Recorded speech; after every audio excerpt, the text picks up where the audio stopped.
It was Father's Day in Omaha. The morning sun spilled over the driveway, glinting off something too bright to be real.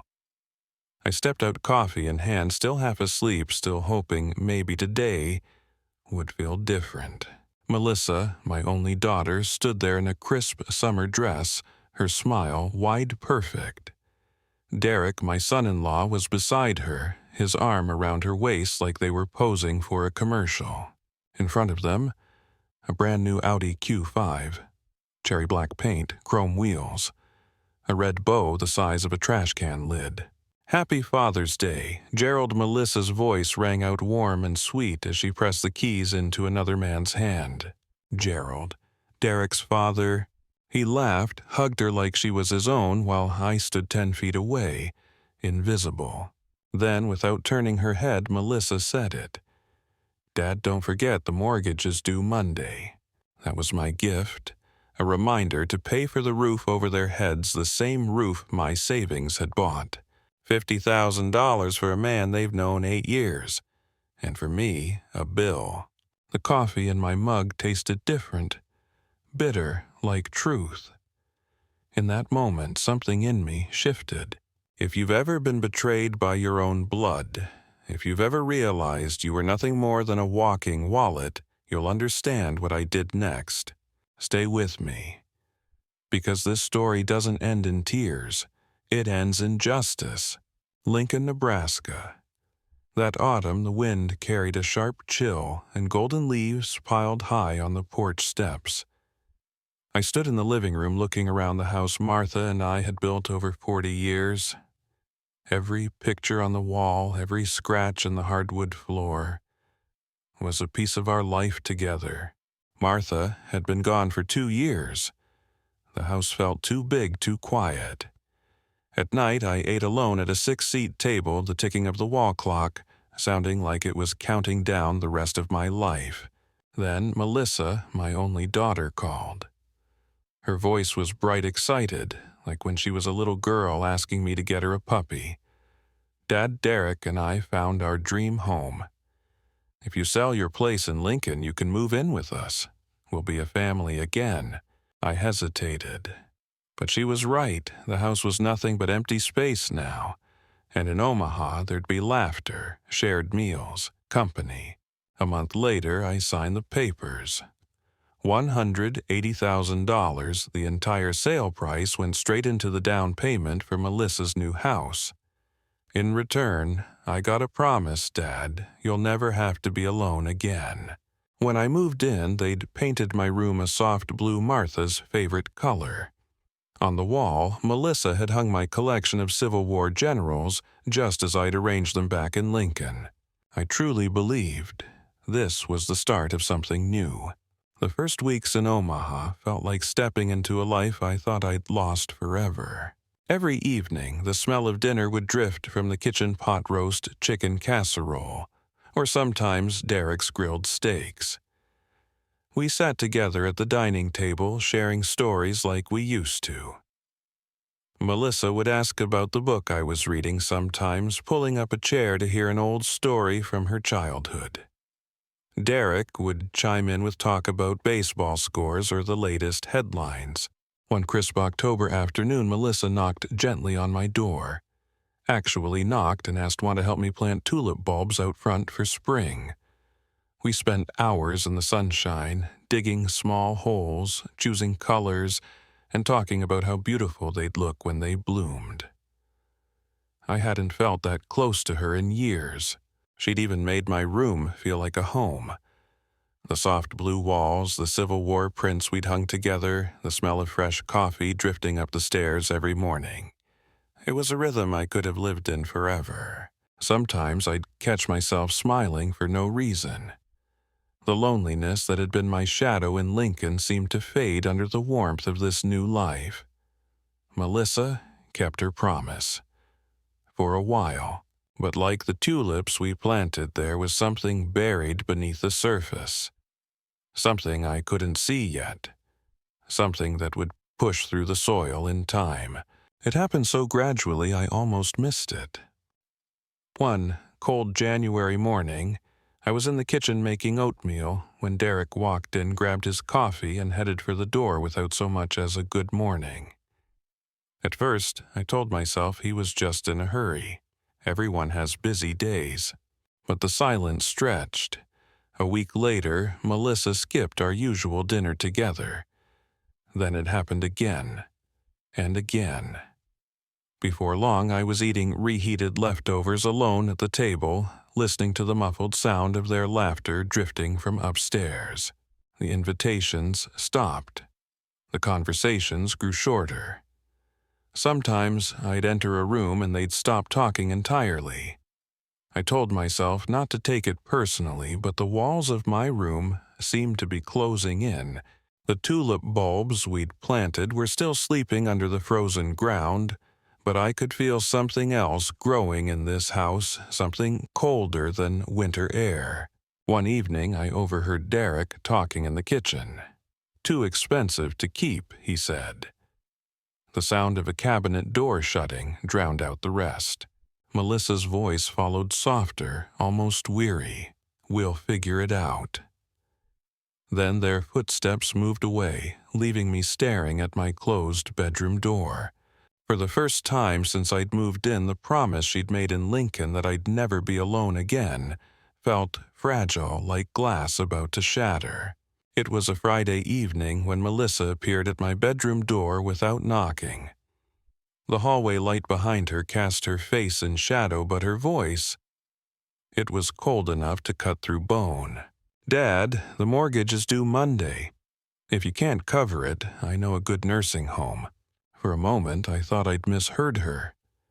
I set my Civil War book down the pages, fanning open like broken wings. "I've never missed a payment," I said, my voice more brittle than I intended. "That's cruel." "It's reality," she replied, shifting her weight in those designer heels that clicked against the hardwood.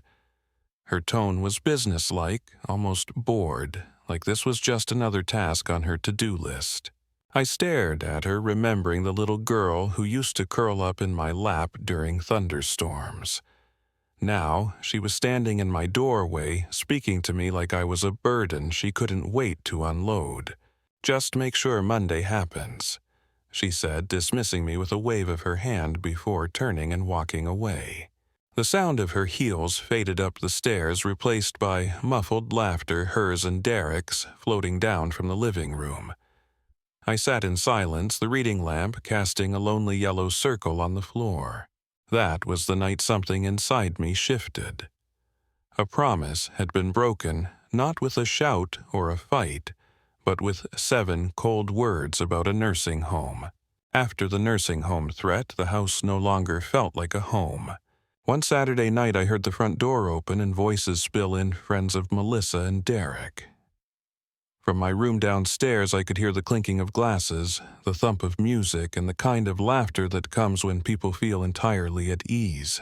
I stayed put at first, telling myself they'd call me up to join, but the call never came. When I finally stepped into the hallway, the smell of takeout and wine hung in the air. I peeked up the staircase, warm light spilling from the living room, silhouettes moving across the walls. I climbed halfway just enough to see the top landing. Derek was telling a story, and Melissa leaned against him, laughing. She noticed me. Our eyes met for half a second before she turned away as if she hadn't seen me at all. I went back to my room. Dinner that night was a microwaved plate of leftovers I'd pulled from the fridge. Through the thin walls, their voices carried jokes, stories, toasts, like a party I hadn't been invited to. It wasn't the noise that hurt. It was the way it made me feel like a stranger in the house I'd helped pay for. Each laugh upstairs felt like another lock clicking shut on a door I wasn't allowed to open. That night, the tulip bulbs out front slept under the cold February soil. But inside, something else was growing, a slow, steady resentment. It was close to midnight when I went upstairs for a glass of water. The house was quiet except for the faint hum of the refrigerator and low voices coming from the kitchen. I stopped in the hallway just out of sight when I heard Derek say, "When he's gone." We put this place on the market immediately. That'll give us enough to invest." Melissa's reply came soft, almost casual. "Yeah, we'll make it happen." Her voice carried no hesitation, no flicker of guilt, just agreement. Like they were discussing replacing an old couch, not the future of the man who'd funded their dream home. I stood there, one hand resting against the wall, feeling the weight of those words. When he's gone. It was the first time I saw the truth so clearly in their eyes. I wasn't family. I was a placeholder. This wasn't my forever home. It was an asset they were biding their time to cash out. The cold from the tile floor seeped into my feet, but I couldn't move. In the space of 30 seconds, the warmth I'd once felt in this house drained out completely. I walked back to my room, the blue walls and framed Civil War prints suddenly feeling less like home and more like staged props in a room I was renting by the month. That night, I didn't sleep. The tulips we'd planted together were still buried out front, waiting for spring. I realized I might not be here to see them bloom. A few weeks after overhearing their plan to sell the house, Derek brought it up over breakfast. "Garage is getting cramped," he said, barely looking up from his phone. "You hardly drive the Ford anymore. Might be time to sell it." I hesitated. The Ford wasn't just a car, it was my independence. My way to the library, the grocery store, the diner where I met old friends for coffee. Melissa joined in, her tone light but insistent. "Think about it, Dad. You'd save on insurance, gas, and maintenance. We can give you rides whenever you need." It sounded reasonable on the surface, but deep down, I knew what it meant: one more piece of my freedom gone. A week later, the car was gone, sold to a man who handed me a check I never saw again. Derek said he'd handle the paperwork, and just like that, the Ford disappeared from my life. The first time I walked to the grocery store, the wind cut through my coat and the trip took twice as long. I told myself it was good exercise, but each step felt like proof I was becoming more dependent on them. At night, I'd glance at the empty spot in the garage, a reminder that my world was getting smaller. I'd already lost my privacy, my place at the dinner table, and now, my ability to leave the house on my own terms. Freedom doesn't vanish all at once. It slips away in small, quiet concessions until you realize it's gone entirely. Father's Day morning arrived with the kind of bright Nebraska sunshine that makes you believe the day might hold something good. I dressed a little nicer than usual, a clean, button-down, polished shoes, thinking maybe Melissa had planned something small. Even a shared meal would have meant the world. From the top of the stairs, I heard her voice in the kitchen, warm, bright, filled with laughter I hadn't heard in months. But it wasn't for me. "Leland, happy Father's Day," she said over the phone. "Come over tonight. We've got a surprise for you." By the time I reached the kitchen, her tone had shifted, cool, businesslike. "Morning, Dad," she said, barely glancing my way. No mention of the holiday, no smile. That evening, Leland and his wife Marlene arrived to Hugs Wine and the kind of warmth Melissa hadn't shown me in a long time. Derek brought out a set of car keys, dangling them like a trophy. "Happy Father's Day," Leland Melissa announced. "It's yours, the new Audi Q5 out front." Fully paid. Applause, laughter, shock. And me, sitting at the far end of the table, watching a $50,000 gift change hands while I counted pennies for groceries. Then she turned to me, voice flat. "Oh, Dad, the mortgage is due Sunday." No explanation. No small gesture. Just a reminder to pay up seconds after giving another man a luxury car. In that moment, something in me hardened. Not anger, not yet, but the certainty that whatever came next would not involve me staying here another day. That night, I sat on the edge of my bed, the muffled sounds of celebration echoing from upstairs, glasses, clinking, laughter spilling down the stairwell. In my lap, Martha's silver-framed photo caught the lamplight. She'd always had a way of cutting through noise with quiet clarity of reminding me what mattered. I looked around my room, the blue walls Melissa had once painted the Civil War prints she'd hung for me. They no longer felt like gifts. They felt like camouflage disguising a truth I had ignored for too long. I'd sold my home to give her this life. I'd paid her mortgage, surrendered my car, my independence, my dignity. And tonight, she'd made it clear I was nothing more than a wallet that could walk. The numbers ran through my head like an engineer solving an equation. $180, 000 from the house sale. 6 months of mortgage checks, $16,800. Nearly $200, 000 invested in a family that treated me like a tenant. I picked up a notepad and wrote 6 words. I'm gone. Mortgage payments stop today. I placed the note on the kitchen table, weighing it down with a salt shaker. No explanation. No apology. No debate. At 2:30 a.m., I called for a cab. I carried my 2 suitcases to the front door, careful not to wake anyone. The door clicked shut behind me, soft final. As the cab pulled away, I didn't look back. For the first time in months, the night air felt like freedom. The Prairie Inn sat on the edge of Omaha, the kind of place where nobody asked questions, and the walls smelled faintly of industrial cleaner. At 3 a.m., the night clerk slid a key across the counter without looking up from his crossword puzzle. Room 127 was small, a single bed, a desk, a closet barely wide enough for my clothes. But when I set my suitcases down, I realized something. Every square foot of this room was mine. No upstairs laughter I wasn't part of, no footsteps in the hallway signaling another demand, just quiet. The first morning, I walked to the diner next door for coffee and eggs. The waitress called me hon and asked if I wanted extra toast. It had been months since anyone had spoken to me without a subtext of obligation. I unpacked my clothes with military precision, hanging each shirt, evenly spaced, folding socks in neat rows. Control. Order. 2 things I hadn't felt in Melissa's house.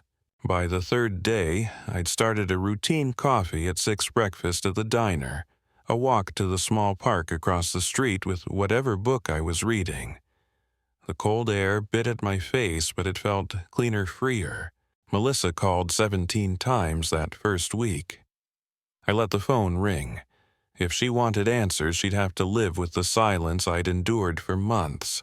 For the first time in a long time, I wasn't surviving in someone else's house. I was living on my own terms. It was a Saturday afternoon, a week into my new life at the Prairie Inn. The park bench had become my spot, quiet, shaded with a view of the bare trees swaying in the late winter wind. I was halfway through a biography of Eisenhower when I heard hurried footsteps crunching over the gravel path. Melissa's voice came first, trembling. "Dad, we've been looking everywhere." I closed the book, sliding a diner receipt into place as a bookmark. She was dressed like she'd come straight from the car, hair slightly messy, makeup streaked. Derek followed a few paces behind, his face tight with irritation. "You can't just disappear like this," Melissa said, her voice breaking. "We were wrong. Please, come home." Her words were coated in urgency, but her eyes told a different story. This wasn't guilt, it was panic. "You have a mortgage," I said evenly, standing up. "I have my independence." Derek stepped forward, his voice sharp. "You can't do this to us. We had plans, investments. Plans you made with my money." I interrupted, my tone like cold steel, without asking. Melissa reached for my arm, but I stepped back. Family doesn't threaten nursing homes. Family doesn't take your car so they can buy luxury SUVs. The wind carried my words, and for the first time neither of them had a response.